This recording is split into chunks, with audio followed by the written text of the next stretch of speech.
Colonial Life Arena is cocked and ready. It's a sellout tonight in Columbia, South Carolina for the 6th-ranked team in the country in the story of college basketball. The Kentucky Wildcats are the top-scoring offense in all of college basketball. Lamont Paris in South Carolina to try to slow them down tonight. And with that and this fantastic atmosphere, we welcome you courtside. Tom Hart with Dane Bradshaw. We got Alyssa Lang along for the party as well. And what a party it was on Saturday. The debut of Ivisic. Dane, I don't know if anything besides Kentucky basketball could provide a story like this. Instant impact for one of the nation's top offenses. It could not have been a more perfect debut for Big Z. And what does he do to Kentucky's offense? He provides another shooter, another passer, and maybe more importantly, some rim protection on the defensive end. Zvonimir will be in the game at some point. He's part of the nation's top offense, nearly 92 points a game. They have been on an absolute tear, and they put up 105 on Saturday against Georgia. On the other side for South Carolina, Meechie Johnson grew up a Kentucky fan. He idolized Tyler Ulis, and in Rupp Arena last year, he had the game of his life. One of the most improved players in the SEC, playing the best basketball of his career, playing off the ball instead of primary point guard, has changed this South Carolina offense.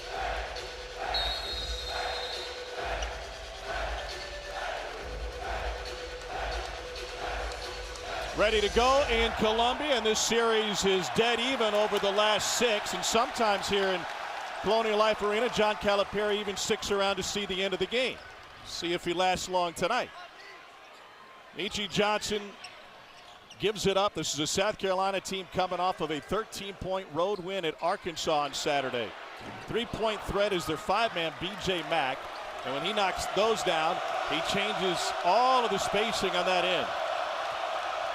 Cats scored 105 against Georgia, and they only had 8 fast break points. That's how good this offense is in the half court. That's the fewest fast break points all season for UK. They use some clock here in the first possession.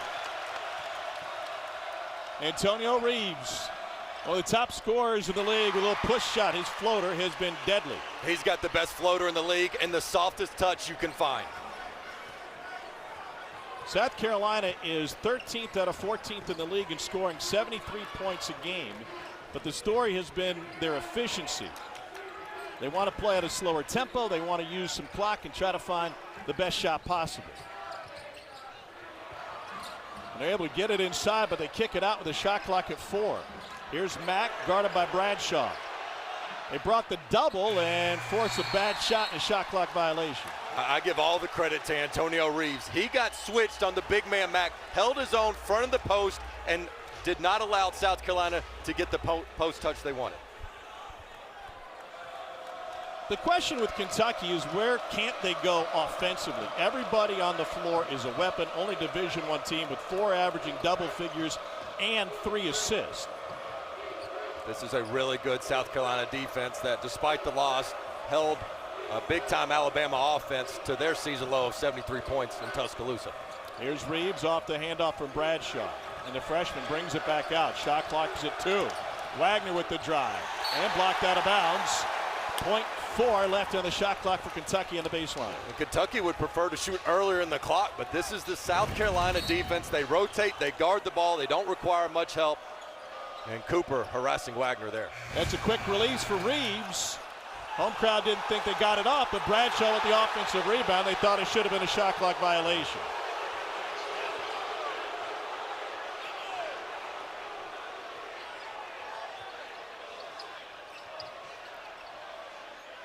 Kentucky has had some issues with its ball screen defense. Bradshaw, good job to turn Cooper back. Here's Johnson. Mack just barreling down the lane, and Bradshaw sends it 20 feet out. South Carolina offensive board. Talon Cooper, the best assist man in college basketball, but no finish at the rim. Cooper's a really good shooter. I thought he turned one down there. On the run out, nothing doing for Trey Mitchell, and South Carolina the other way.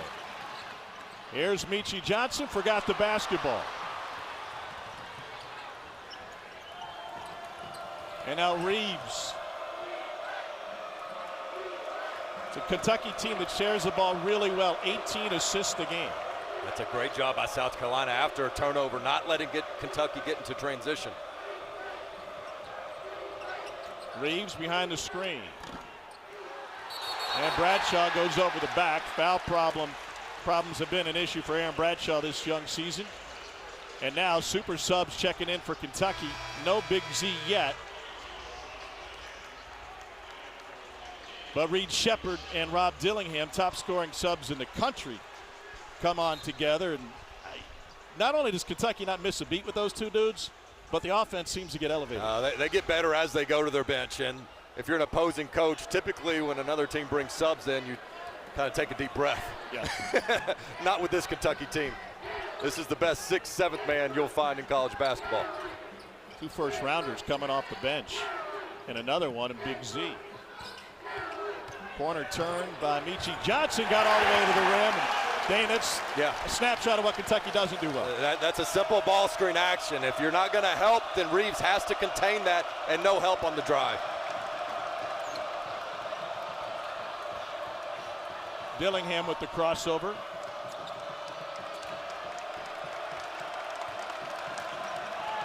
Kentucky comes into this one with the fourth best offensive efficiency in all of college basketball. Reeves spins into trouble and turns it over. Hey, this Gamecock defense is for real, and Murray Boyles, the freshman, holding his own against Trey Mitchell early. And a foul against the catch, and Antonio Reeves trying to fight through the screen. South Carolina has dirtied this game up. We'll see if Big Z can clean it up. He'll enter when we return to Columbia.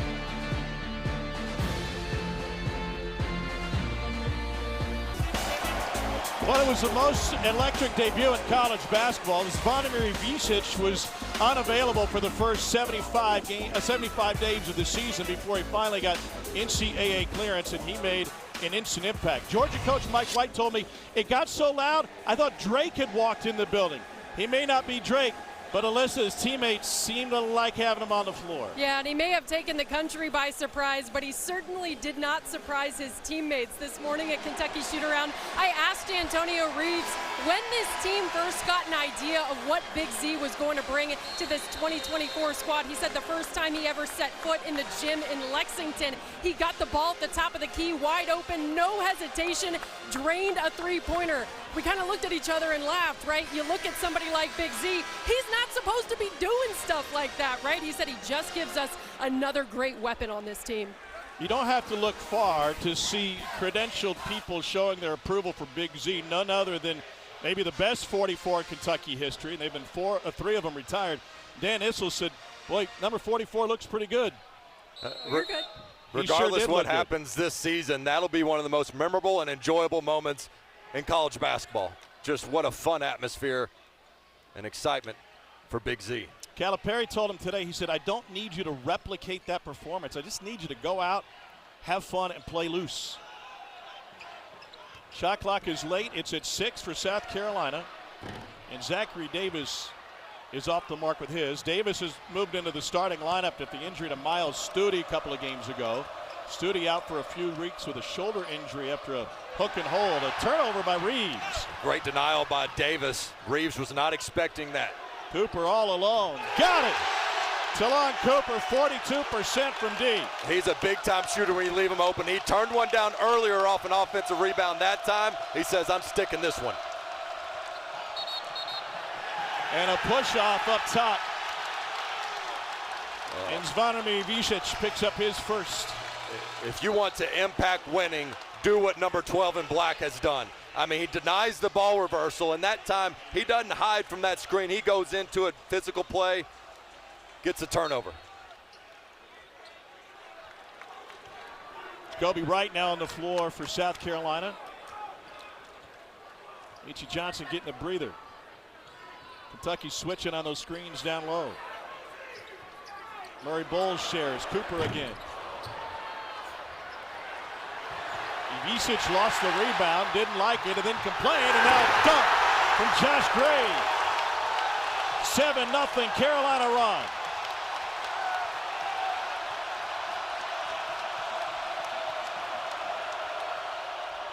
Dillingham off the window. Rob Dillingham can start and stop streaks like nobody else in the game. He plays to the crowd. They do not rattle him at all. Here's Cooper. They got Mitchell on him now.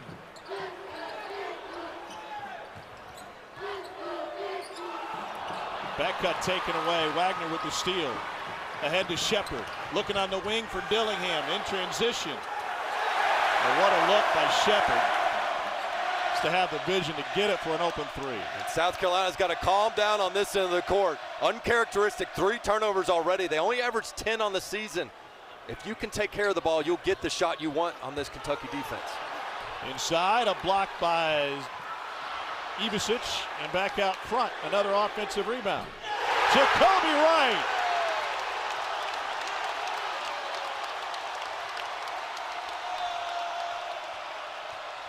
Mitchell has it stripped. Kentucky basketball on this end, but 5 offensive rebounds for the Gamecocks. The first shot defense hadn't been too bad by Kentucky, but that's 5 straight points. Not able to corral the defensive rebound. First the dunk for Gray, and then that time Wright made him pay with a 3 ball. Here's Mitchell. Kentucky just 3 for 9 to start this game. They haven't made a 3. Ivisic on the rebound, and now he'll fire. Everybody in Big Blue Nation thought that one was going down. Well, why not? Ball fake, and no finish for Meechie Johnson. No whistle, and a push ahead from Sheppard turns it over. Well, it is just straight chaos in this building right now, both ends. Even though South Carolina has turned the ball over more than they normally do, Kentucky has not been able to make them pay in transition. Either poor decision making right there, or the Gamecocks getting back and getting set.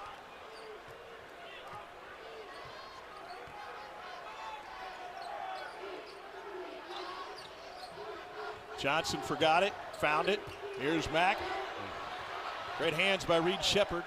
And then jumped by Dillingham. The great hands and instincts bail them out of some defensive slip-ups and breakdowns, and they're really good at that. Here's Mitchell for 3. First make from deep for Kentucky after missing the first 4. Mack had Mitchell buried down low. That should have been 2 points, but the quick hands by Sheppard creates a turnover with Dillingham on the interception. 3 points going the other way. Big B.J. Mack transferred in from Wofford. Lamont Paris made him a recruiting priority even before last season ended.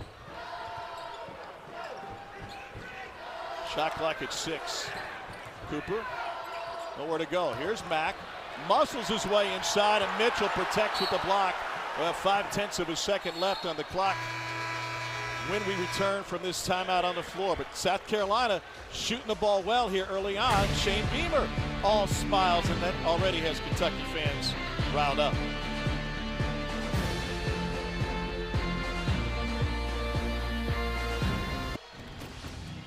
Well, it's been a wild history between these two programs. Shout out Devin Downey. He had a monster game in 2010. 30-point performance against #1. That was a court storming. Darren Horn started 3-0 in his career against Kentucky, by the way. Then 2016, 2.5 minutes in, John Calipari didn't like that call. Not a Doug Sermons fan, at least on that night or that season. Tyler Ulis took over. He ran the offense. Kenny Payne ran the defense, and Kentucky came back to notch a win. What happened last year in Rupp? Well, Meechie Johnson, who grew up a Tyler Ulis fan, channeled his inner cat. He went off in his first performance at Rupp with 26. And he said, I grew up a Tyler Ulis fan. I didn't idolize those guys that were so much bigger than me. I looked at somebody who played like I did. And growing up in the Midwest, we all knew about Tyler. I met him at a young age. I had a chance to say hi to him once or twice. And that South Carolina bench right now, Alyssa, must feel pretty good about this start. Well, you used the word chaos earlier, Tom, and that's how it feels in here. I'm sitting right next to the student section, part of the cockpit. It's been very loud, and that was something that Lamont Paris was telling us about during shoot-around as far as managing the emotions, telling his team. 3 ball at the buzzer for Meechie Johnson, and they count it but want to take a look at it. They will review whether or not this one beat the shot clock. Telling his team to relax, and it would come. Well, nobody has relaxed here tonight. This is a high-stress environment for a South Carolina team that is sitting on the tournament bubble right now. A win here would make all the difference. Well, and the frustration for the fans are that Kentucky got their buzzer beater off earlier in this game with the shot clock with .4. And so they're saying, why didn't you review that one, but you review this one? A little bit more of a dip in that one by Meechie Johnson on his shot set, as opposed to when Reeves took it for Kentucky, got it out of his hands maybe a little bit quicker. But trying to take away that corner three has been a priority for Kentucky, but you see Wagner on the ball there. That's an adjustment they made. They wave it off, say no shot for Meechie Johnson. If you go back to that last game where they gave up so many buckets to Georgia on baseline out of bounds plays, it was because the guy on the ball was leaving that angle and trying to cover up the corner three. That time they give up the open three, but too late. Georgia converted on 5 baseline out of bounds, including 3 straight at one point the other night. Lamont Paris, or on Saturday I should say, said, yeah, we took note of that. We think we do some similar things. We can get some looks. Here's Bradshaw for 3. Kentucky not shooting the ball well to start this game, and they came in 6th in the country in three-point percentage. South Carolina is not as talented at any position or on the bench than Kentucky, but Lamont Paris said, hey, let's just guard them the best anybody's guarded them all season long and see what that looks like. Stephen Clark unable to get it to go with a challenge, and now a 16-footer from Dillingham. He is an absolute jet. To be able to go that fast, stop on a dime, and then pull up under control, have the body control, beautiful shot. By the way, the depth of Kentucky is something else. They're on their 3rd 7-footer this game with Onyenso playing side by side with Bradshaw right now. Good roll to the bucket. That is a failure on Kentucky's defense. And that's what you want to do, is bring those bigs out away from the basket. Great play call by Lamont Paris. A lot of people now catching up on the Kentucky train from a national perspective, thinking, well, they're now my national champion favorite because of offense like that.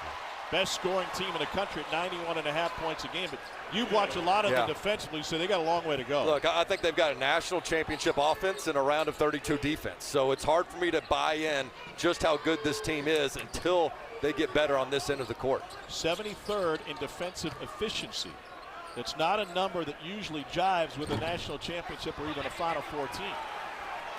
I don't love that by Mac. Again, go to some ball screen stuff. Get those bigs away from the basket as they did in the previous possession. They can move their feet. Here's DJ Wagner, dad in the house tonight. He's able to hit the finger roll. You can't find a better right-hand player going to his left at the basket than Wagner. He is so comfortable going that way. Meechie Johnson got underneath. Extra pass. Johnson's got Onyenso's on him. And on the switch, could knock down the 3. 6 different Cats have already scored in this game. And Dillingham gets another bucket. He is an absolute bucket. I mean, the energy he brings, and the knock on him coming to Kentucky was he wasn't really an energy giver. A little bit pouty with his body language, and man, you would never know that. This guy's enthusiasm in practice, shoot-arounds, and on the court is sensational. Go Big Blue ringing out here on the road. Jacoby Wright silencing the road crowd. Not shooting as well this year as he did last, but that's a big one. Ends a 6-0 Kentucky run. Dillingham leaning 3, another. He is starting to heat up, and when he does, he can go nuclear. Unbelievable. Just give this guy the ball and get out of his way. Cats have scored on their last 5 possessions. Wide open. Extra pass. Clark with the ball fake. Got Onyenso in the air. And Stephen Clark, the transfer from the Citadel. We'll have 2 free throws coming. Of course, seasons at the Citadel, 88 starts. Last year was a 10-point-a-game guy, mechanical engineering major.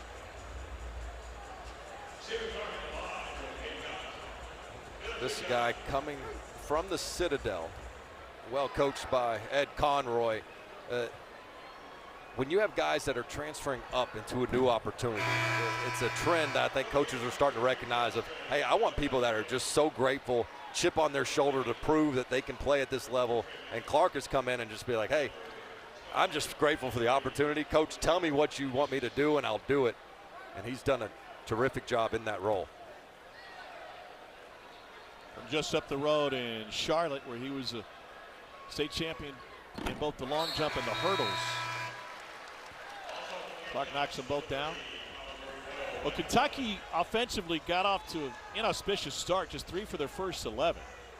But they're 6 for 7 since, and Dillingham playing a big role in that. He's on the bench right now. Big Z back on the floor along with Mitchell and Antonio Reeves. Yeah, Dillingham went off, but without him, they've had trouble getting what they wanted. Great feed, and Wagner Ivisic will be going to the free throw line. And so a terrific set play by John Calipari. The same thing South Carolina did is what Kentucky did to the Gamecocks. Bring Josh Gray, the 7-footer, out away from the basket by the three-point line, slip that screen, instead of letting a big man just camp down low and be a rim protector.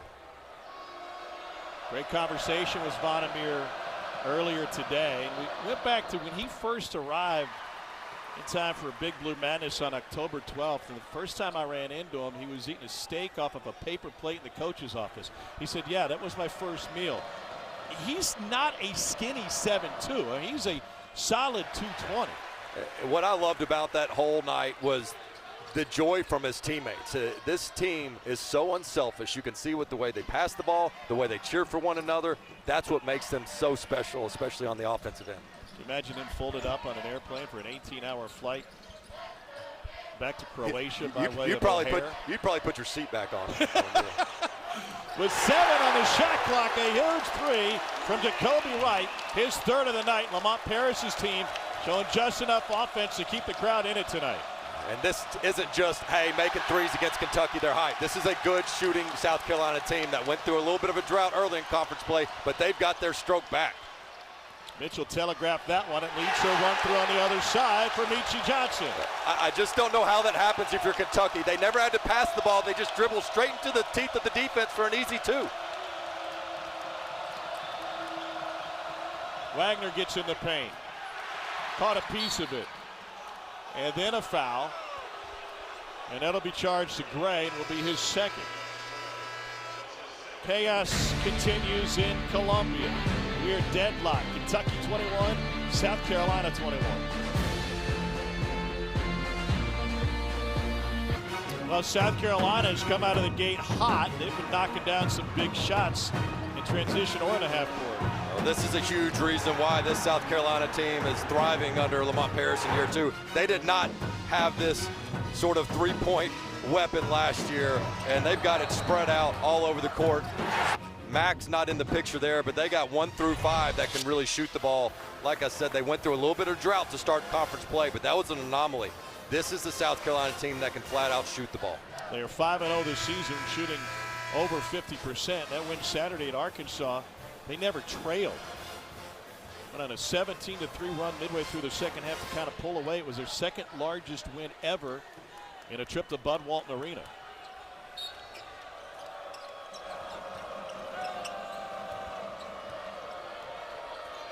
Here's DJ Wagner directing the offense. Starters back on the floor for Kentucky, with the exception being Big Z, Reeves, Mitchell.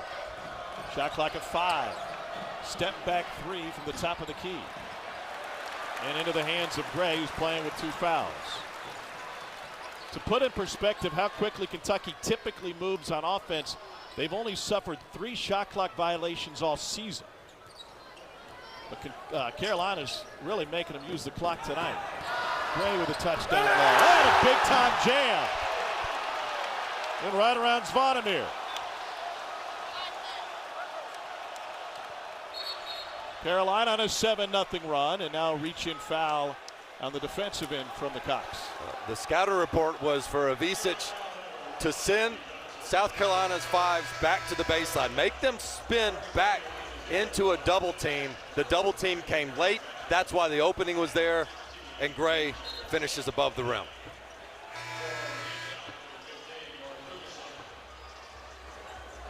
There's been a I feel like a lot more lineup shuffling here in the first half from John Calipari. Of course, he's got an incredibly productive bench with Dillingham and Sheppard. And now Big Z coming off the bench. Their best offense has been Thiero and White. That's about it. Poke from behind. It will stay with the Cats with 16 seconds left in the shot clock. Dillingham has had incredible games over the course of this season. A one-man comeback on the road at Texas A&M in what was an overtime loss. He went nuts in the Kansas game. But just as easily sometimes disappears. This guy's been there every game. Reeves leaves it short. Bradshaw able to bounce it in. That all started with a terrific back cut by Reeves. There was nothing there on that baseline out of bounds play for Sheppard, and Reeves just makes the play, gets himself open. Sheppard, great denial with his back to the basket. Sometimes I think Reed Sheppard has eyes in the back of his head. He's really good with his instincts, and again, when they have their defensive breakdowns, they are so athletic and so smart with their quick instincts. They make up for a lot of them. And right now, if you're Lamont Parrish, you say, guys, if we will just take care of the basketball, we can get good shots. But 6 turnovers already in this game for a team that only averages 10.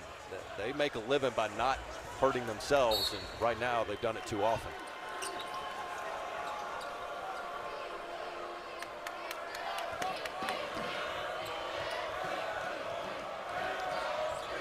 Cats shooting 45% early on in this one, just 2 of 8 from 3. Here's Mitchell.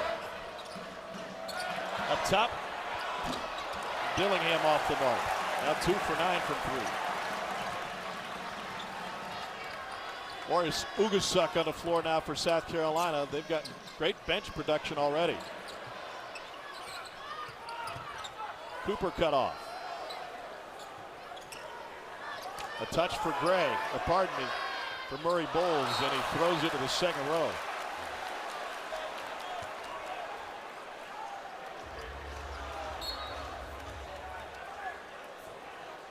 Turnovers climbing for South Carolina in this one. You mentioned that early. They only turn it over 10.5 times a game. They've already coughed it up 7 times tonight.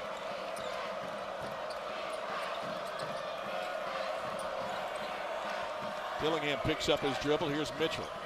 Whenever Dillingham gets the ball and taps his head, that means ball screen. He didn't give it enough time on that one. Kentucky turnover. Lamont Parrish says, let's get an early one.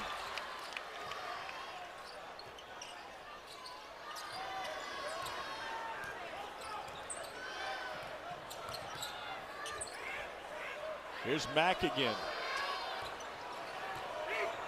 B.J. Mack gives him 14 a game. He had 19 in the game at Arkansas. A high off the glass. It's his first bucket. They've got a lead against Kentucky, and they haven't gotten anything from one of their best players. Well, what's keeping them in it is the defense on this end of the court.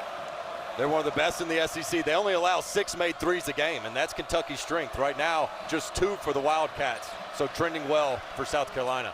Cats average 10 made threes a game. Reeves off the back iron. And then a Bradshaw foul, the second time he's gone over the back in this one. You have to admire the way Mack has boxed out on this end of the court. You want to make Kentucky be one and done.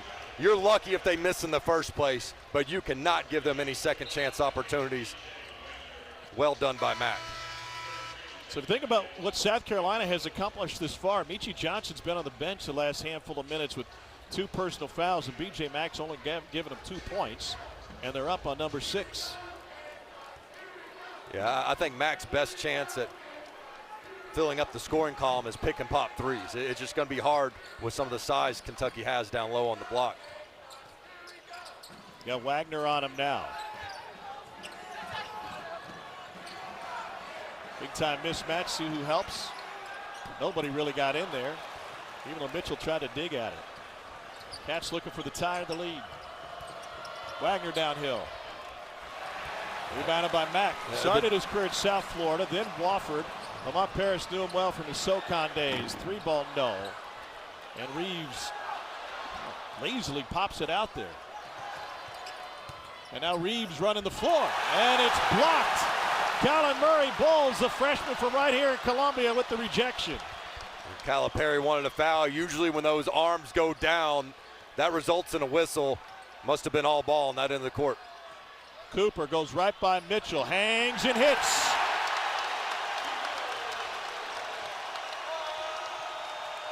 Largest lead of the game for South Carolina.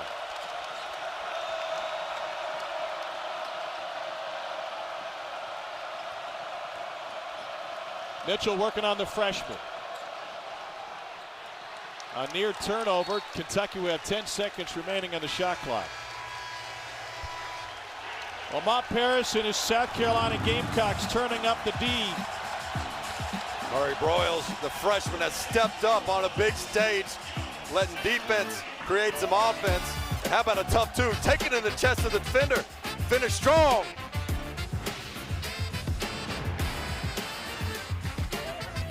Gentlemen.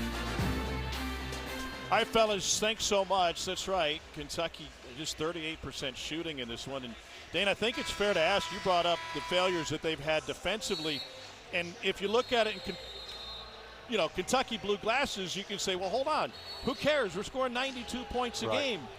But this kind of feels like worst case scenario in the postseason where one and you're done. And if you're giving up buckets and you're not getting them at the other end, you could be headed home early. There's a great quote. Don't accept in victory what you wouldn't accept in defeat. And there's no way this Kentucky coaching staff can turn on the film from last game against Georgia and despite all the hype and all the highlights on one end of the court offensively, look at the defense and say that was a passing grade for anybody. They've got to be better on that end of the court. Yes, they're young. You have a lot of freshmen that are still learning how to play at this level defensively. And, boy, offensively, not a problem for Rob Dillingham. I will say this, though, Tom.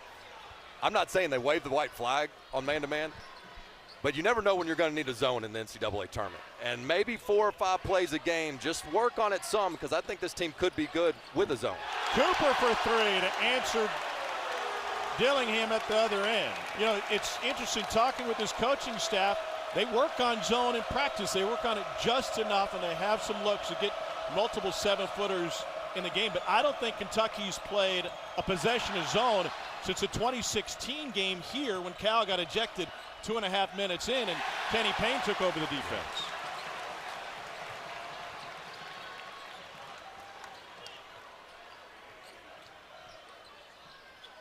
Here's Clark. Inside touch for Murray Bowles, who missed a good chunk of the season with mono. He still doesn't have the explosiveness that Lamont Paris saw from him in the fall before he fell ill. Here's Dillingham. Man, he's a wizard with the ball in his hands. But he left it short, and a foul afterwards. Rob Dillingham carrying the load for the Cats. He's got 11 of their 25.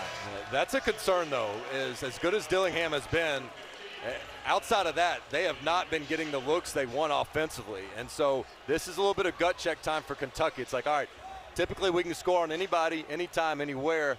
Maybe we need to have our defense lead to better offensive opportunities, get some stops, get this game going a little bit more rhythm. Kentucky is 9th in the country in offensive tempo. South Carolina is 348th. They would love for this one to be played in the mud. Cooper, wild pass, but a foul inside. That is charged to Reeves. But it was a good look because Clark had no backside help defender on him, man. Cooper, as good as you'll find an assist to turnover ratio. I mean, the guy rarely makes a mistake. 7th in the nation last year at Minnesota in assists. And so great read there. Clark had the defender in a tough spot. A correction, the foul was charged to DJ Wagner. It's his first, and now Stephen Clark back to the free throw line. And the ball is tipped out by Carolina. 1:30 left in the half. This is a South Carolina team that's going to look at halftime and say, guys, we should have 40. They've missed some deep post touch bunny shots. They've turned the ball over and missing the front end there. This is a team that if you have a chance to expand your league on the Kentucky Wildcats and try to announce yourself to the world that you are a legit top 25 team, you got to convert. Well, Lamont Paris has spoken of the disrespect that his players feel. He said, listen, I don't care about a top 25 ranking. I want our team to get better and better. I want it for the kids, and you look at what we've done so far this season. 15-3 winning record in the SEC. We're not in the top 25. By the way, in the season that's seen 45 teams ranked before February, that's the fourth most in the AP poll history. Yeah, you ask anybody on this South Carolina roster, do you feel like the nation respects you? They quickly say, no, sir. Looking for that respect tonight. Jacoby Wright jammed up Reeves and picked up his first foul. But think about that, 45 different teams have been invited to the top 25 party this season. And a 15-3 South Carolina squad has been left out. Lenardi's got him on the bubble right now, among the last four in. And a quad one opportunity for a team with a net of 61 with Kentucky in their home building. This is their third chance at a true statement victory. They lost a close one to Clemson. They had a terrible second half offensively at Alabama. So this is their third opportunity to verify and validate themselves as a top 25 team. Empty possession for the Cats, under a minute to play in the half.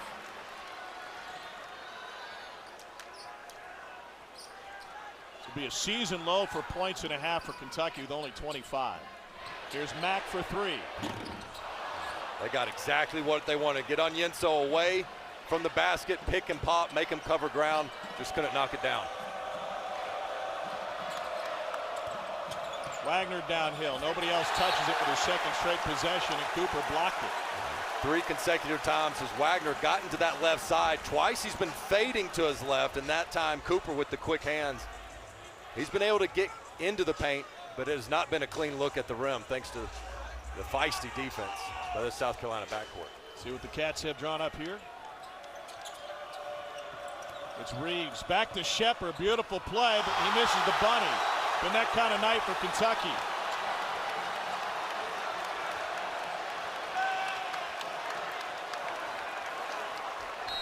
Timeout taken by South Carolina with the shot clock off. And one last possession to try to build on a 5-point lead. Where do you go here if you're Lamont Paris? I think you got to look at who's in the game for Kentucky. And again, I like the looks they've been getting for B.J. Mack. On the pick and pop, get those bigs out away from the basket. When South Carolina has struggled at the rim, it's when they have not moved their post players out away, and Kentucky's just camped out down there, ready to bail out the perimeter defender with a shot blocker. Yeah, South Carolina at the rim. There's 3 for 11 on layups in this one.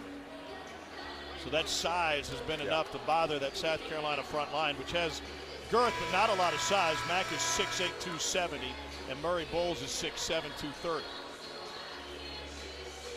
When I look at South Carolina's schedule, and they lost 74-47 at Alabama, and you say, okay, what could you take away from that could be positive? The positive was Alabama's explosive offense was kept in check on their home court. I watched that game. I go, you know what? If South Carolina could have thrown the ball in the ocean, they would be right there in the game.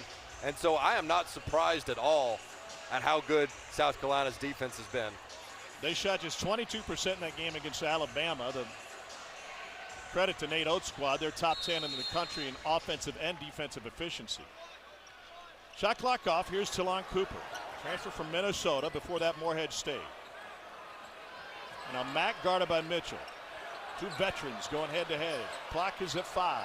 Mack into the paint. Onyenso was waiting. Out to Davis. Got the 3. Beautiful possession for the South Carolina Gamecocks. They open up their largest lead of the game. Up 8 at the break. And this place is chaotic. See if Alyssa can hear us. Coach, how about a way to end the half? Great way to end the half. A good energy boost going into halftime. I thought we did a good job. I thought our energy was great. We were very active on the defensive end.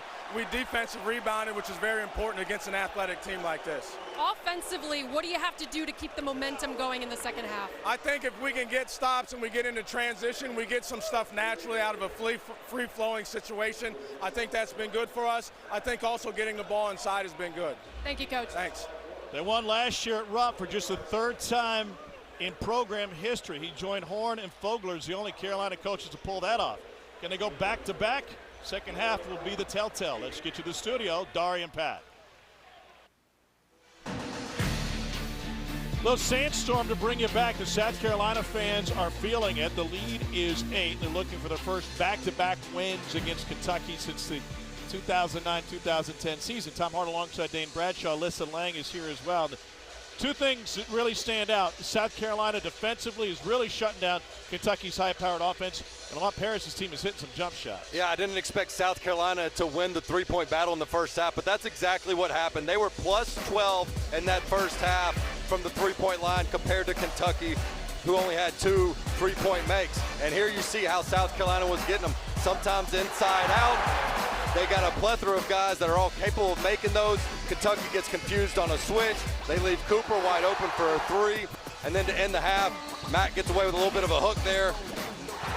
Leads to a 3 nonetheless. And when you got guys like Jacoby Wright, who shoot 23% on the year, but 3 for 3 in the first half, you know things are going well. Let's check in with Alyssa. Guys, I asked Coach Calipari what the emphasis was to his team at the half. He started by saying, I'm not sure I've ever seen my team miss so many layups. 2 of 13 right now as we start the second half. He said, we told these guys it's going to be a physical game. When you're driving to the basket and you get bumped, you can't stop. You have to continue to finish the play. And if you don't make it, you got to get back on defense, something he has to see in this second half from his team. They missed 7 straight layups at one point.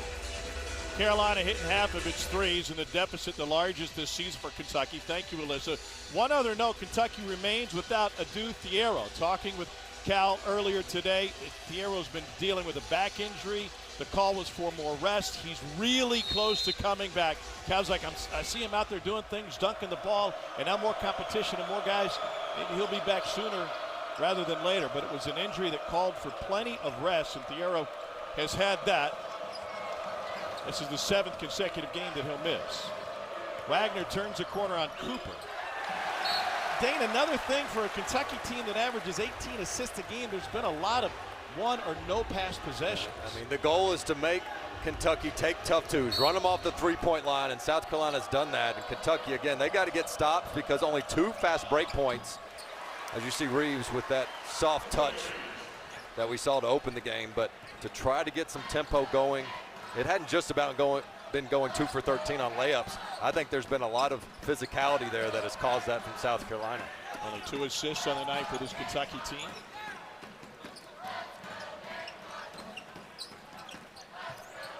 Here's Michi Johnson. He had 26 in the game at Rupp last year. They leave him all alone, and it's off the mark. So when you're Murray Bulls hadn't made a 3 all year. Yeah, if they're playing off you like that and you're a non-shooter, that's when you go dribble handoff at a shooter with your defender sinking in the paint. Don't take the bait. Reeves with another one. Talking with Cal before the game, you said he has turned into a 3-level scorer. He had the 3-point shot. He's added the floater. He could finish at the rim. He's looking to be the first John Calipari coach player since Jamal Murray to average 20 points a game. Yeah, Reeves has been great and really benefited from this year's high IQ Kentucky team. By the way, the Cal player before that was DeJuan Wagner at Memphis. 3 ball from B.J. Mack. He had 3 threes in the win on the road at Arkansas on Saturday. See if the Cats go to Reeves here.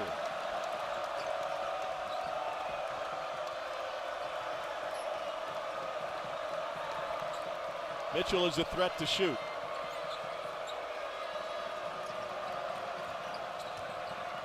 Kick back to Mitchell. He's knocked away. Shot clock's at 4. Mitchell up and under. What a move by the veteran. He shoots the 3 really well with his right hand, but when he gets near the paint, he loves the left. I mean, what a skill set to be able to bank that at the end of the shot clock and trust that left hand. Trey Mitchell is telling me he loses 13 to 15 pounds a game. He said, listen, it's mainly water weight, and it takes another 48 hours to gain that weight back. But I said, is this new for you? He said, yeah. Even though I've had other stops, play for Bob Huggins, played at Texas, he said, I've never played as hard as I do now. Well, part of that run and gun and getting 35 minutes a game, you can see why they just can't afford to have Mitchell out of the game. He makes everyone better. He can play multiple positions, and as deep as Kentucky is, the common denominator is they are better as a team on both ends of the court when 4 is in there. Interesting moment just now as Bradshaw picks up his 3rd. Onyenso was set to check in. Cal sent him back, and instead decided to call on Ivisic. Svanmir said, yeah, listen, I played in loud buildings before. Played in Serbia. Get it out there with 20,000 people in a game. 2 big free throws from Colin Murray Bowles. Ivisic was playing in the Adriatic League at this time last year in his home country of Croatia. Want to go do Adriatic League games next year with me? I had enough of that with the Holland Seals. It wasn't really great for me. Reeves for 3. Miscue by Davis there. He gambled in the passing lane. This is South Carolina team that doesn't get a lot of steals because they stay disciplined. Davis gambles, Reeves makes them pay. Cats 4 for 5 in the second half. Reeves already with 7 points out of the locker room. Beautiful feed and the flush by Murray Bowles. And Murray Boyles has been the X factor in this game. He's been brilliant defensively, and you see how he's helping the offense there off a great spoon feed. Wagner throws it up. Ivisic finds it. He'll throw, jump hook. That's off the mark. He's getting bodied tonight. Back to Mack. 3-ball. And the roof would have come off. Offensive board.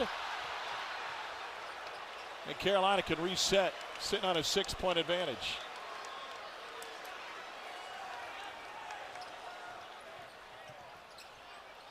Cooper trapped in the corner, and they're going to get Big Z for the foul. His second. And you can see they're trying to get Big Z in a lot of that ball screen action.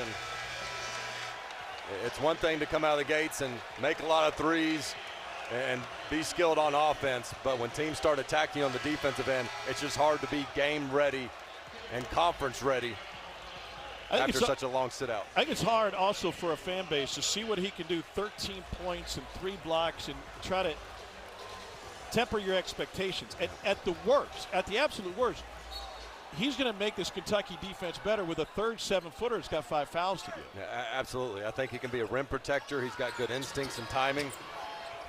H.E. Johnson had it blocked by Reeves. Shot clock at 9. Johnson deep. And Mitchell with the board. You may say deep and bad shot if you're South Carolina, but that's a good look for Johnson. He's got that range. Dillingham lost it on the drive. Looked like it went off with the foot of Stephen Clark. And that's how KB Burdett Jr. saw it. We got a timeout on the floor. South Carolina looking for its 4th win in its last 7 tries against Kentucky. Baton Rouge, it's college game day, and we got some heat in the building tonight. Aaliyah Boston with the Indiana Fever, and there's Dawn Staley checking the text, probably still recruiting and talking about that atmosphere that they're going to have in the PMAC against LSU on Thursday night. You know, the Stars come out in a big way. Shane Beamer's in the building tonight. I'm a little surprised Kentucky fans may not recognize Shane without his sunglasses on and doing some dance moves. Got his son in the building with him tonight. Nice to see Coach at halftime. You get spoiled at that young age. It's like anytime you take your kid to a sporting event, if your hand is like, Dad, we're going to be front row, right? Yeah. Right? Of course, son. One of the Masters, we got to be inside the ropes, right? By the way, they honored Devin Downey during that last time out. Shout Devin Downey. How about his performance, not just against Kentucky, but you were happy to see him come to Carolina. Yeah, we were recruiting him when I was at Tennessee, and he came on a official visit and just balled on everybody, myself included. I hate to admit, but I've never been so happy that we didn't get a player than I was Devin Downey. I wasn't playing much to begin with. I was like, man, this dude comes. It's a wrap. He had 30 in the win against #1 Kentucky. Mitchell, nice move. Clark tried to olay him. Yeah, he tried to pull the chair, and Mitchell kept his balance and gone to work. I mean, outside of Dillingham, it's been Mitchell with a touch in the post. That's been some good offense for Kentucky. Reeves came out shooting the ball well in the second half also.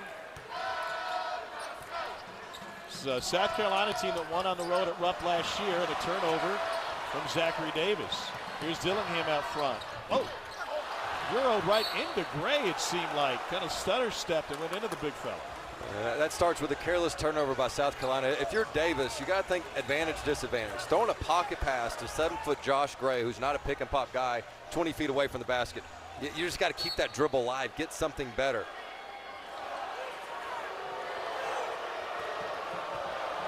Mitchell again, and they're going to get Clark. Shakes his head.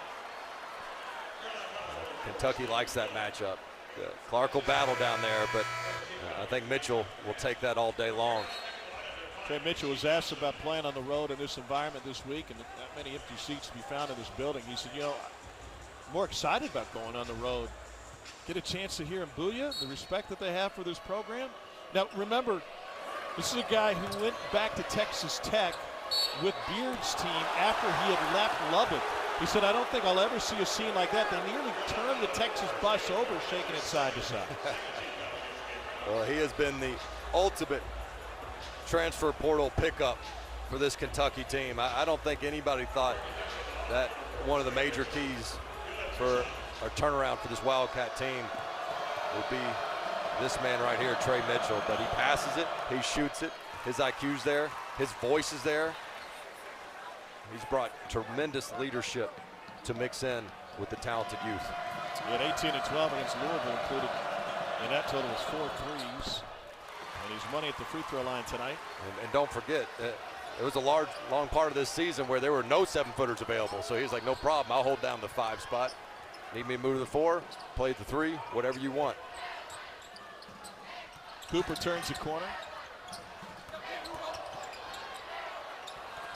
Extra pass, St. Cooper on the baseline from 8 feet.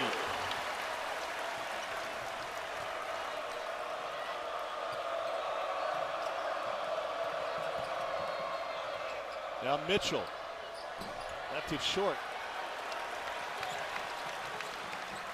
He can make that. I just don't know why you don't just post him up again, though. I mean, he was drawing fouls down there, getting to the line. Why settle for the jumper? Mitchell took an elbow to the chin from Clark, and Clark getting called for the foul. And Dane, they can look at that and think about a flagrant possibility. Yeah, but I'm anxious to see where Mitchell's hands were. Nobody wants to hear cylinder foul, but if your hands are within the cylinder, that counts. And it seemed like he was pressing up on him pretty good. Keep an eye on Mitchell here. I mean, his hands are all over him. That should be a cylinder foul on Mitchell. Prior to the elbow to the chin. Yep. One of the things officials look at when trying to decide, let's fast forward to the elbow part, trying to decide if it's worthy of a flagrant, is were the arms parallel to the ground or were they up and down? We'll get more of an explanation.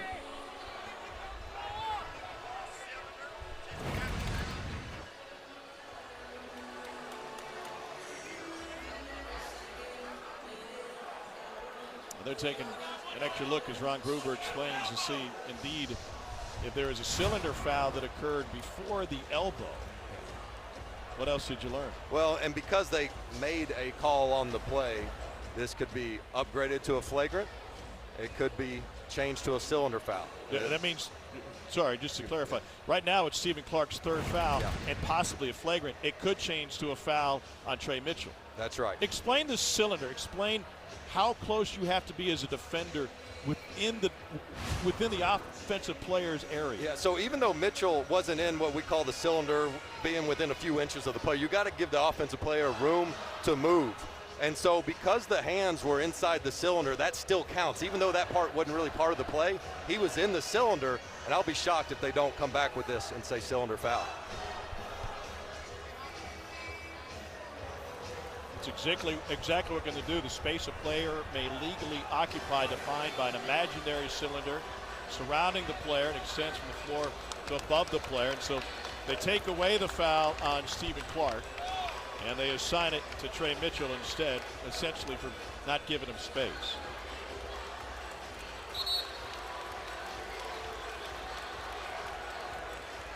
And Cal just kind of waves off the explanation.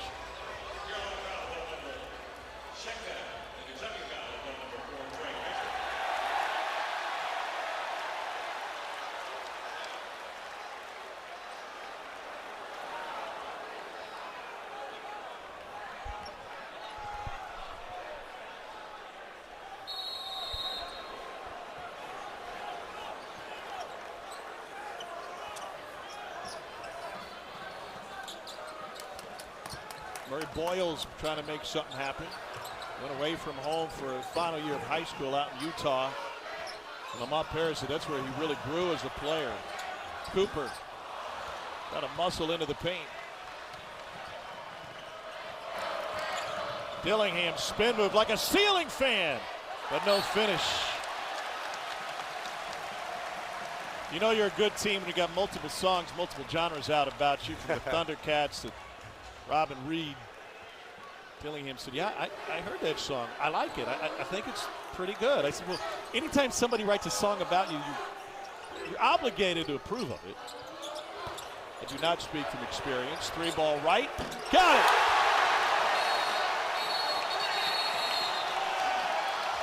Timeout, Kentucky. Jacoby Wright has hit 4 threes tonight.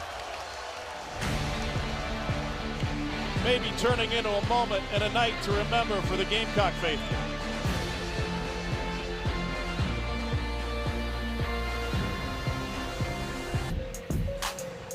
Well, Jacoby Wright is having a monster night against a top 10 team tonight.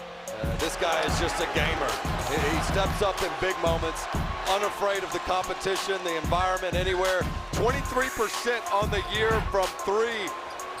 But you can't just look at the stats in a game like this when you're playing against Kentucky. And this South Carolina team shoots it better than the percentages show. They play with a lot of confidence. And Jacoby Wright, I mean, he was the key with that big road win they had at Missouri. Hit a game winner over 7'5" Connor Vanover. So again, this guy really doesn't show much emotion at all. It was a game winner in overtime. They're undefeated when he gets to double figures, 4-0 on this season. And Kentucky Impact felt even where he grew up at Fort Mill, South Carolina. He grew up a Devin Booker fan. He's got great composure, and it's that type of veteran leadership that allows them to play with poise. And only 1 turnover in this second half for South Carolina.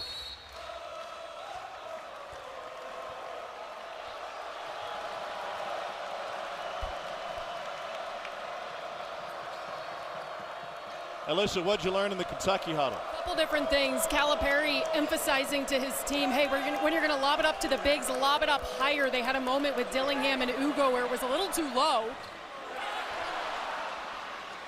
There's Mitchell inside. Do you have more?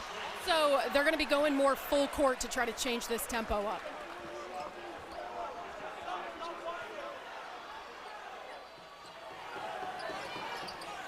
It's hard to throw a lob over their 7-footers, right? Here's Mack for 3. Got it! Second 3 of the night for B.J. Mack. The lead's back to 8. Mitchell lost it. Carolina chance to push.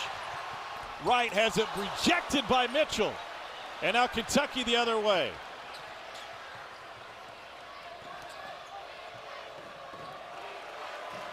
Kentucky really limited in their fast break points tonight, only 2. And a foul inside on B.J. Mack. Lamont Paris talked about the opportunity to run and the difference in these two teams. He said, listen, when my guys have a 2-on-1, a 2-on-2, a 1-on-2, there's good shots and there's time to set the offense back up. Kentucky can still get good shots in transition because they're so athletic. Well, and they've been getting good shots on the baseline out of bounds. Reeves misses that floater there, but I've just been impressed. When South Carolina makes a mistake, boy, do they hustle back, and Kentucky's not able to get any of those easy transition opportunities.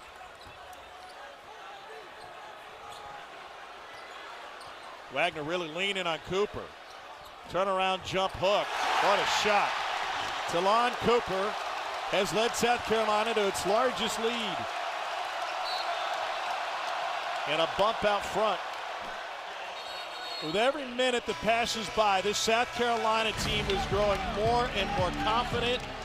And Kentucky, with every moment, is feeling more and more pressure.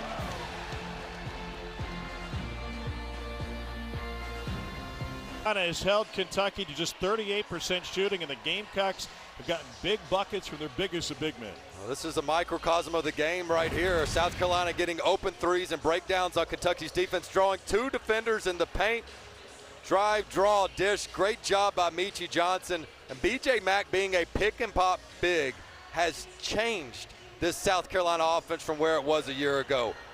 It spreads the team out, the game out for the opponent, and offers up those driving lanes. Perfect execution there. And if you're Kentucky, you got to be able to get around that on Meechie Johnson, stay in front of him without requiring that second defender and getting into those rotations like they so often have been. Gamecocks got off to a great start this year, 13-1, their best start since 2016, a year before. They went to the Final Four. They added B.J. Mack this season from Wofford, who last year gave him 16.5 points a game. He had a lot of teams in the SEC coming after him. Florida, Bama, Arkansas, LSU, first-team all-conference, and his recruiting story is a doozy. They lost in the SoCon tournament before South Carolina showed up in Nashville for the SEC tournament. Lamont Paris said, I've never done this before. He took a side trip to go visit B.J. Mack in Charlotte, recruit him before they even got to the SEC tournament. Well, that paid off. Yeah, that's big-time commitment right there. And Lamont Paris said, I know for a fact this guy is perfect for my offense. Showed him plenty of clips of Kaminsky at Wisconsin, the pick-and-pop opportunities that you're seeing him thrive in right now. That name, Frank Kaminsky, and adding on Wisconsin, Kentucky fans just shriveled. They are not happy right now, and even less happy after the three from Meechie Johnson. Well, John Calipari told his team, don't be shocked if he pulls up from deep. You must be there on the catch 30 feet away. Johnson makes him pay. 8-0 Gamecock run.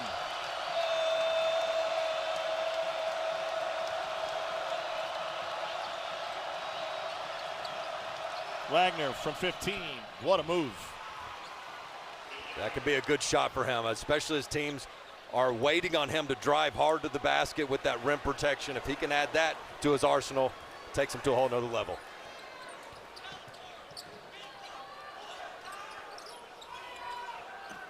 Meechie Johnson, such a rhythm shooter.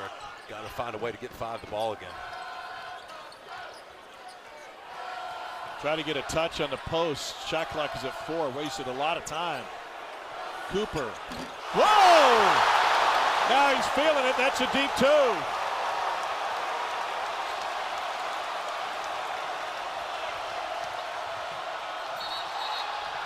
Offensive foul, Justin Edwards. This place is bananas.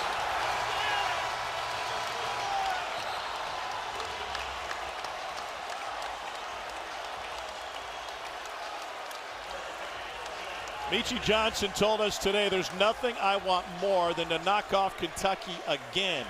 I told my team I was going to have a big game. I posted on Instagram on the bus headed to Rupp last year. I think we're due for another one tonight. That is confidence, is bravado, and tonight he and his teammates have backed it up. And Coach Lamont Paris said, chip on your shoulder can make you great on defense, but on offense you got to have swagger. And that's exactly what he's getting on this end of the court from his Gamecocks. 3-ball right. And the Gamecocks win the battle on the boards that time.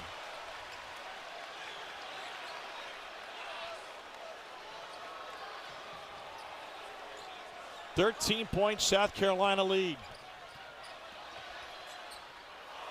Here's Wright. And an air ball from the wing. Kentucky with a chance to push. But look, all 5 back. I mean, no opportunity for Reeves to attack the lane. This is the nation's top scoring offense. Surely they got a comeback in him. Wagner, little wobbly, getting back to his feet. They got clipped in the head when he went down. But an air ball is usually like a turnover. It means the other team is off to the races, and South Carolina sprints ahead. No advantage for Kentucky, and every time they drive, they are going up against a set defense, unable to get South Carolina in any rotations. So right now, John Calipari is saying, okay, we got a lot of different lineups. Who's my best 5 down 13 on the road in the second half in SEC play? You see who it is right now. That's a lot of qualifiers to throw out there. Mack faces up Mitchell. And they get Mitchell for a reach, and Mack with a WWE move as well. Yeah, he likes just that Barkley back down. And that's a little bit why their tempo is so methodical, are the Gamecocks. They take their time. It's not that they're slow, they're smart and deliberate. And when you got a guy like Mack who can create a disadvantage, it just takes a little bit of time. Be patient.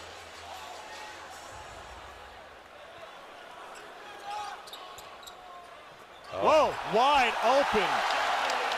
It's something that played Kentucky against Georgia. Lamont Paris worked on that at shoot-around today. So that near side defender will leak towards the corner. It will be wide open. Dillingham to Mitchell. Wrap around. Ivisic with the dunk.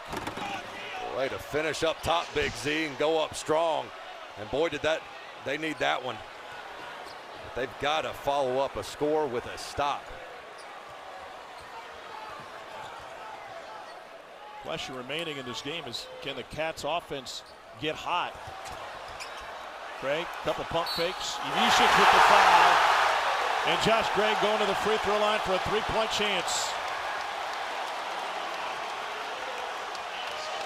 Josh Gray is a 7-foot big man. They really don't call any plays for. He averages 2 and 2, gives him some physicality, big size, but that time the play call was for 33. They emptied out the backside, threw a perfect lob.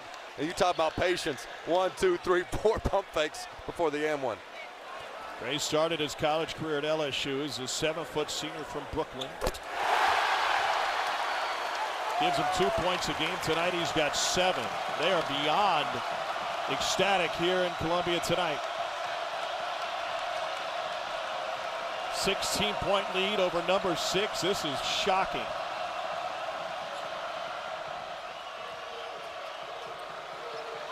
Shot clock at 10. The veteran Mitchell. Freshman Sheppard. Nope. Well, Kentucky wants to get back in this game. It's not going to be half-court offense. They must get some stops on this end of the court. We talked about before, this was the biggest concern of the Kentucky Wildcats. A national championship type offense with a round of 32 type defense. They got to change that quickly if they want to have a come from behind victory on the road. Cooper with the shake and the teardrop. Talon Cooper's got 16.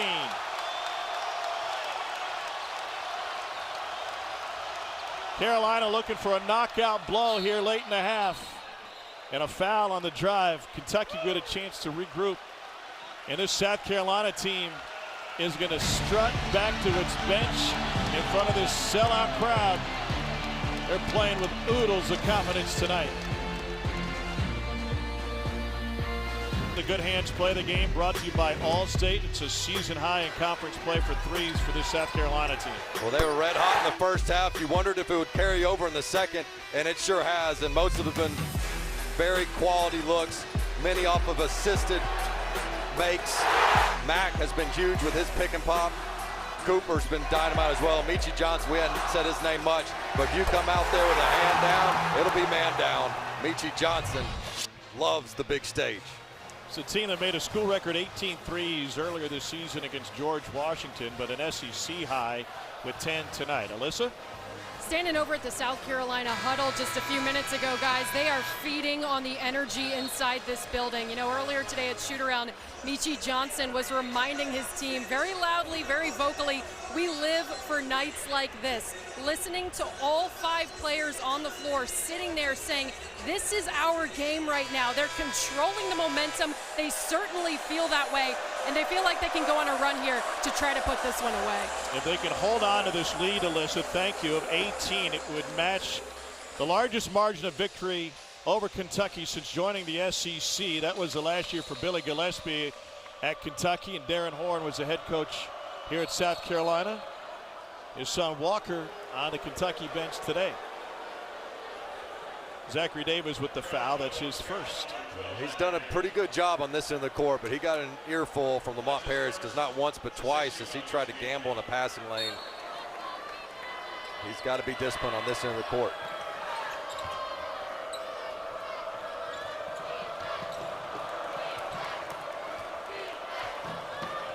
Dillingham looking for Z, nothing there. Reeves downhill. How good is Reeves? I mean, this guy is just playing like an All-American. And you talked to him last night about kind of getting back to what he was offensively. Yeah, I mean, he's a 3-level type scorer and not just a shooter. And I think his usage has been different this year because they're not asking him to do as much as it was a year ago. And not to mention playing with Smart high IQ, good passers all around him. I was talking to Cal about that this afternoon. He said, last year we had to run a lot of plays. We had to do that to get looks. Now we're more of a free-flowing offense. And Reeves a big part of that. 7/10 of a second remaining on the shot clock. It'll be a baseline out of bounds. A bad shot there for South Carolina, but the key to their offense in this second half has been only 7 turnovers in the first half, 1 in the second. All right, how about the baseline out of bounds? We've seen South Carolina take advantage of Kentucky time and time again with that after the looks they got from Georgia. Yeah, it's communication for Kentucky. Who's guarding who? If you're going to switch too often. 2 guys are running on 1 man, leading to open buckets down low. 7/10 of a second left on the shot clock, and the officials want to make sure the clock is right. They want to see if the ball hit the rim. And if we get a shot clock reset. It's one little tweak to what Kentucky does with the guy on the ball on the baseline out of bounds. It's not uncommon in college basketball these days. There's a replay, and that did hit the rim. You can see the rim give as the ball comes to the left side. And the net move. Yeah, you got that as a touch, or am I crazy? I'm with you. And I can confirm that, seeing 20 up there on the shot clock right now. So 20 on the shot clock, point still stands, baseline out of bounds. And what Lamont Paris did was, instead of sending a guy to the basket early on the baseline out of bounds play, send him late. Make Kentucky think that action's already been expired. Send them late. See if they do it again here.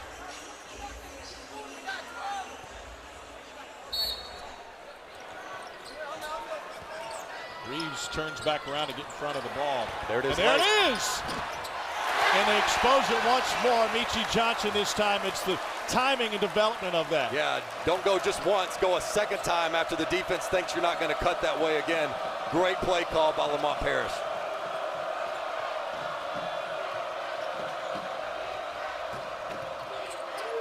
Wagner tried to step through. Mack pulls it down.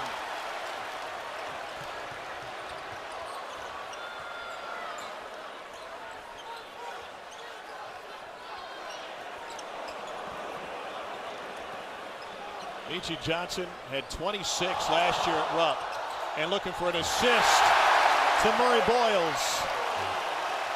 There's a Kentucky breakdown. You just got to be able to guard the ball and not get beat off penetration that easily. Top 10 teams on the road, no safe haven in college basketball. 22 road losses by top 10 teams against unranked foes so far this season.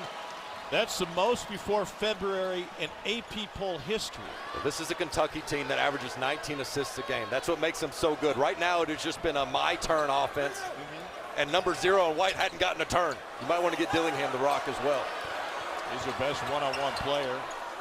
Kick to the corner for Cooper. And we know Dillingham can get hot in a hurry. Here he is down the lane with the left, and he's going to the line. Well, one of the few times Kentucky's been able to get South Carolina on their heels defensively, and there's not a faster guy on the roster with the ball in his hands than Dillingham. He just has another gear that the others don't. Bob Dillingham is a freshman from Hickory, North Carolina.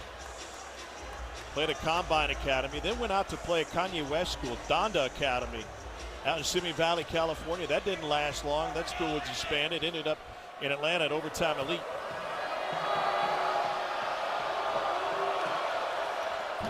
It's a lot of travel already for Dillingham in his first bucket of the second half.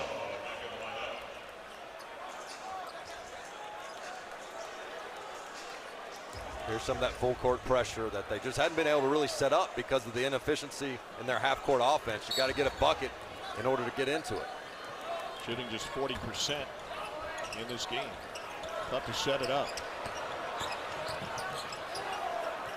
Carolina was prone to turning it over in the first half, not so much in the second. But they've shot 54%. Back on the release. Working on Mitchell. Bradshaw was there to threaten the block. That's just not where Mack is going to have success in this game. This is going to be on the perimeter with all that length. Under 5 to play. Reeves going to the line. That's consecutive plays now. Kentucky's been able to draw contact in the paint. I mean, that's the best way to claw back into this game, stop all the momentum, get the fans quieted down, and get some points at the free throw line with the clock stopped. Colin Murray Boyles with his second. 2 coming for Antonio Reeves, who's 4th best in the league at 88% from the free throw line.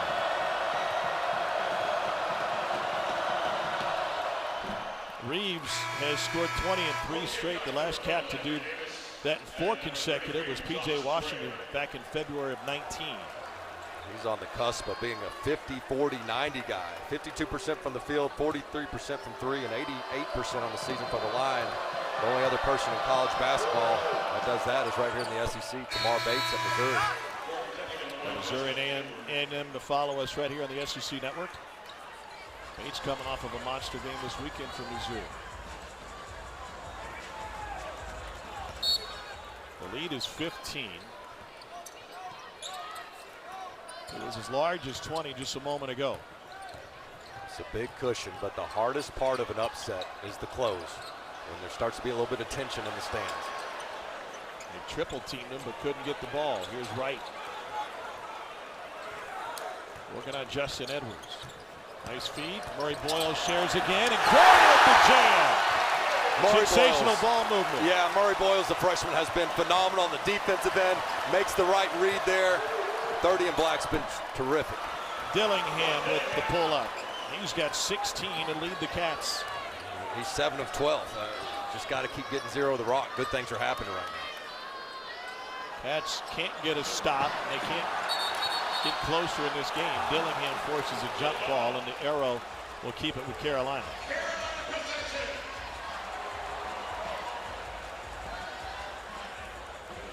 Cats have already scored more in the second half than they did in the first when they held at 25 points. Lamont Paris's defense.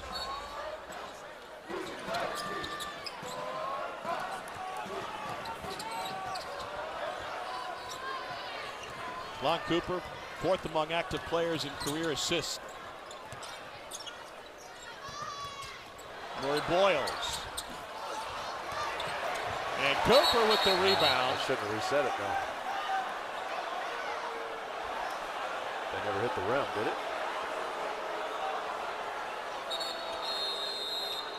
I don't think it did. I think we'll have a side out of bounds, but before that, a timeout on the floor. See if South Carolina can hold on to knock off number 6 Kentucky at home, and the top 10 road struggles in college basketball continue.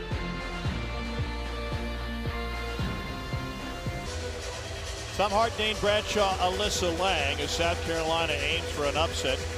The lead under 4. And this is a South Carolina team that put up 33 points in the first half, and somehow they got hot in the second. Yeah, and if you're Kentucky, you say, man, we had a gut check time. We got to lock down defensively, and all South Carolina's done is have 11 assists on 14 makes and only 1 turnover. It follows the theme against this Kentucky defense. If you don't turn the ball over, because they are good at creating steals, if you don't turn it over, you'll get the shot you want. And South Carolina has solved that riddle so far, but still a lot of time left with a Kentucky team that has not given up. There's a chance to be a history-making night for South Carolina. The 2 largest wins against an AP top 10 opponent in program history were both 14-point wins. 97 against 8th-ranked Cincinnati and 1956 against their ACC opponent, number 8, North Carolina State.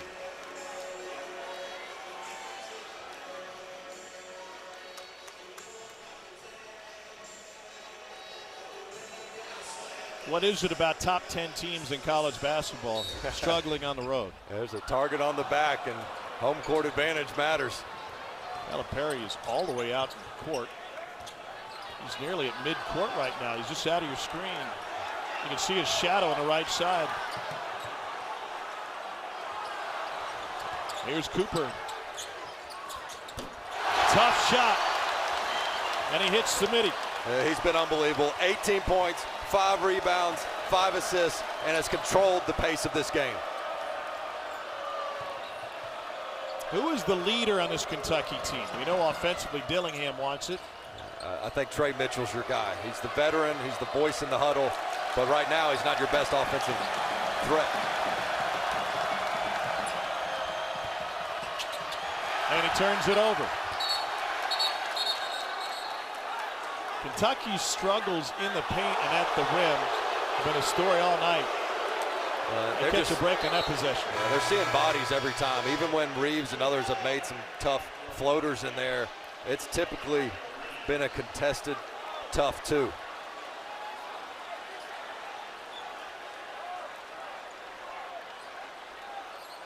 Life on the road is not for the faint of heart.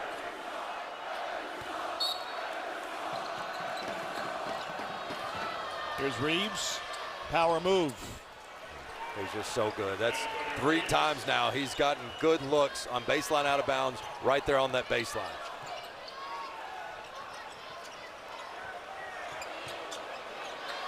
Carolina could have put one up, but decided to run some clock here under 3.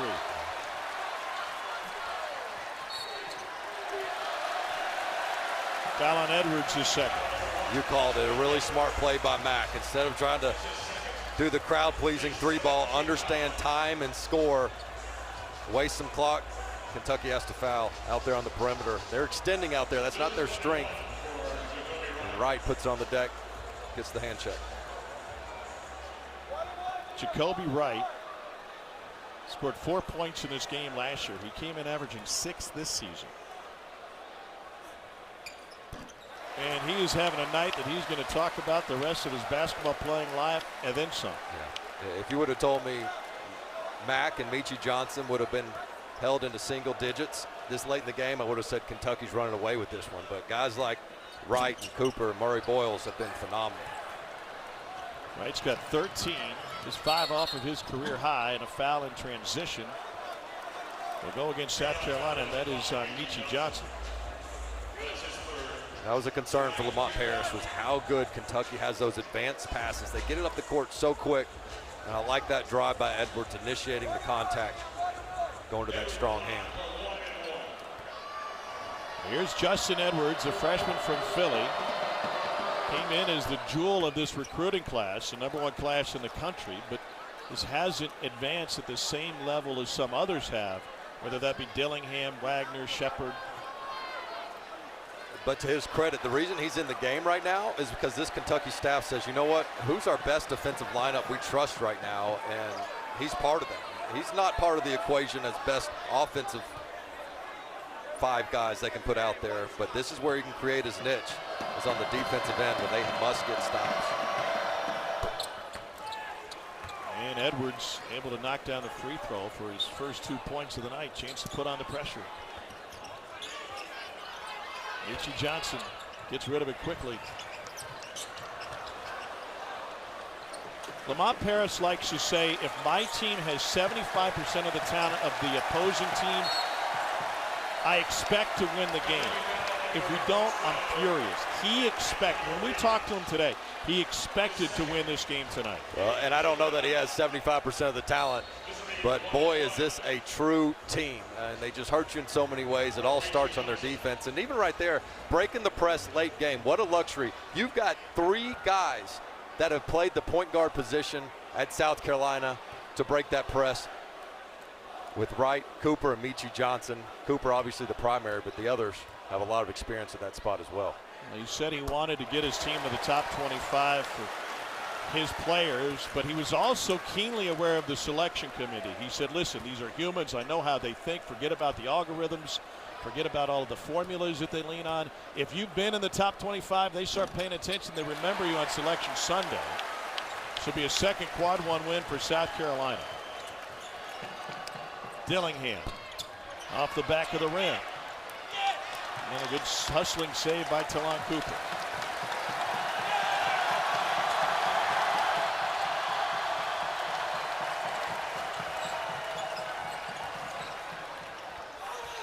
Two minutes to play. South Carolina going to try to nurse this thing for the final 2. Dillingham with the reach in to stop the clock. I thought South Carolina could win this game if it was in the low 70s. I did not envision them being able to hold Kentucky to 57 points with less than 2 minutes to go. And credit to Lamont Paris. He believed in his guys. And when you look back last year when Lamont Paris was hired, there were, I believe, 5 coaching changes in the SEC. He was at the bottom of that list in terms of splashy hires and expectations. But right now, he is proving everybody wrong that he is more than capable of getting South Carolina back to the NCAA tournament. Wright's got 14. There's no secret to what Lamont Paris needed to do, and as he was at Chattanooga, he did a fantastic job of using the transfer portal even before you had the automatic year and getting real talent in there. They went to the NCAA tournament a couple of years ago on a buzzer beater. And he said, I just had to get the right talent on this roster, play the way I wanted to play.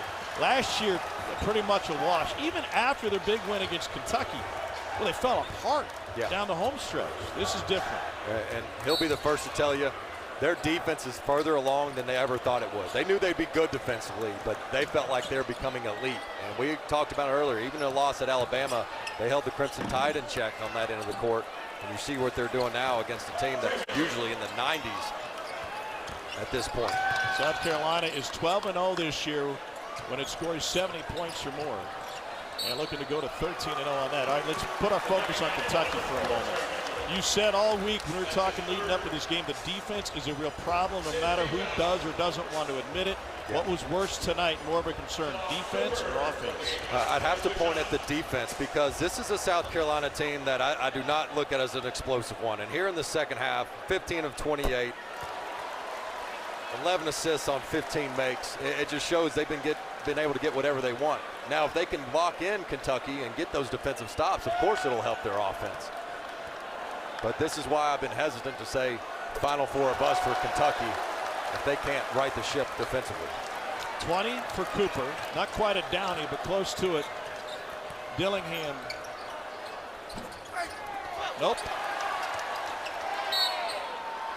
There are some misses at the rim in the first half for Kentucky, and they never found their rhythm. Yeah, you're exactly right. And they've gotten within right around that restricted arc 3 or 4 feet away, but it has been contested and physical.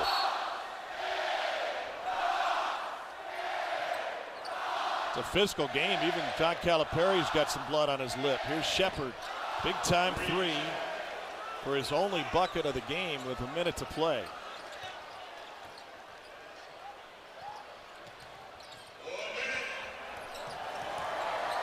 Sheppard trying to pick him off without fouling. 14-point difference for South Carolina with the first win against a top 10 opponent since they knocked off Kentucky in 2020. The South Carolina team just so balanced. They might not have a ton of superstars. Meechie Johnson can get red hot from deep, but man, do they do it by committee.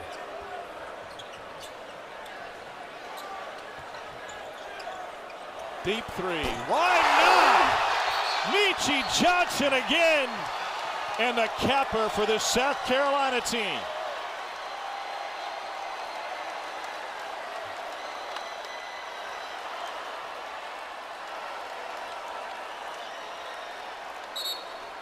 How about that? A kid that dreamed of playing for Kentucky, grew up idolizing those guys, as you mentioned earlier, and he's there with the dagger from 40 feet out to say, if you thought last year was a fluke, think again. The South Carolina Gamecocks are real and a top 25 team thanks to guys like Meechie Johnson.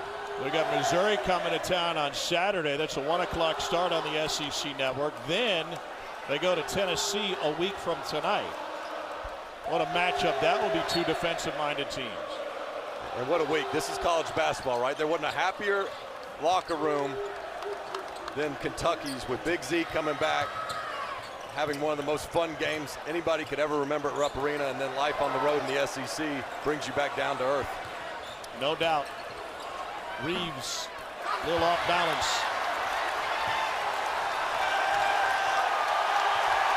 Only question is whether or not they're going to storm the court. And the black jerseys proved to be the winning combination. The quarter zip worked as well. John Calipari pulls his team off the floor with the court storming due to come in 4.8. And they will let the final seconds tick off. And a court storming here at Colonial Life Arena.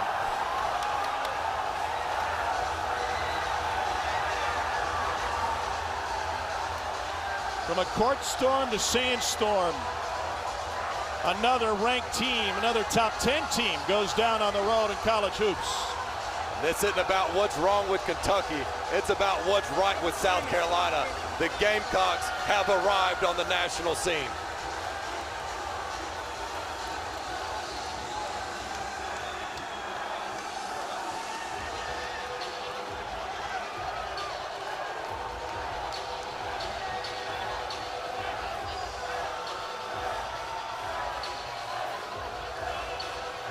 Back-to-back wins against Kentucky for Lamont Paris in the South Carolina program.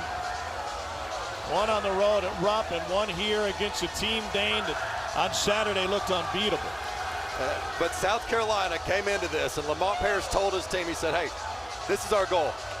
Make us be the toughest defense Kentucky's faced all season, and let's see how that looks. Well, it looks like a 17-point victory in a court storming. Unbelievable 40-minute inspired effort by the Gamecocks.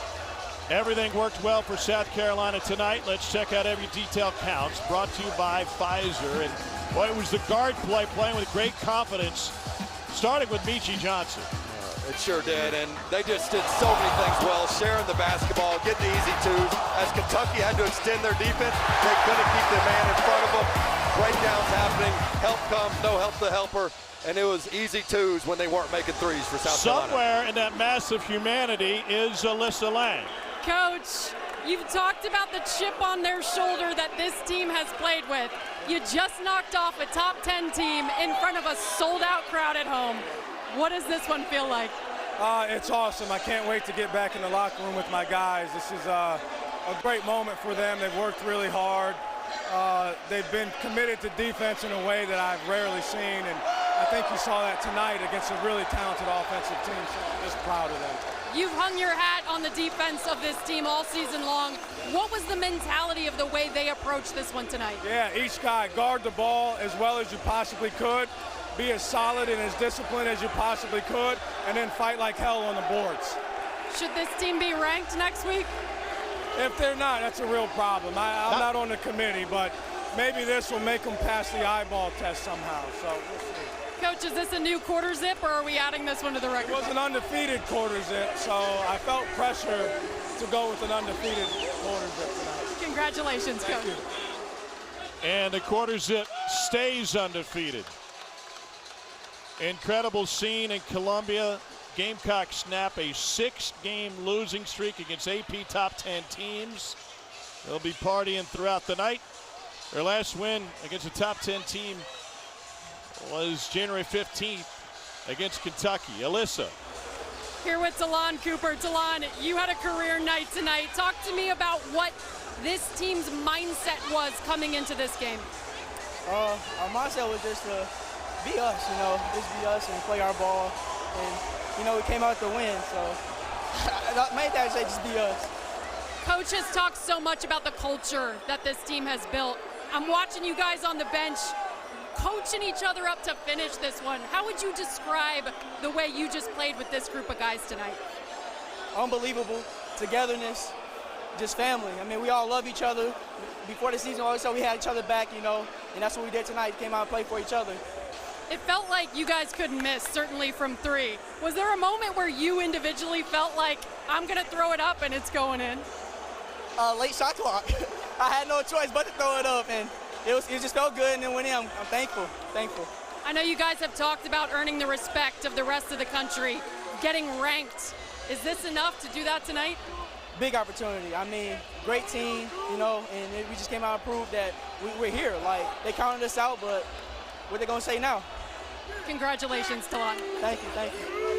And it's pretty simple math in college basketball this season. It's not just about winning that night, an unranked team against a top 10 opponent. It's backing it up. They'll get the chance with Mizzou coming to Colonial Life Arena on Saturday. What a scene. I love what Lamont Paris said.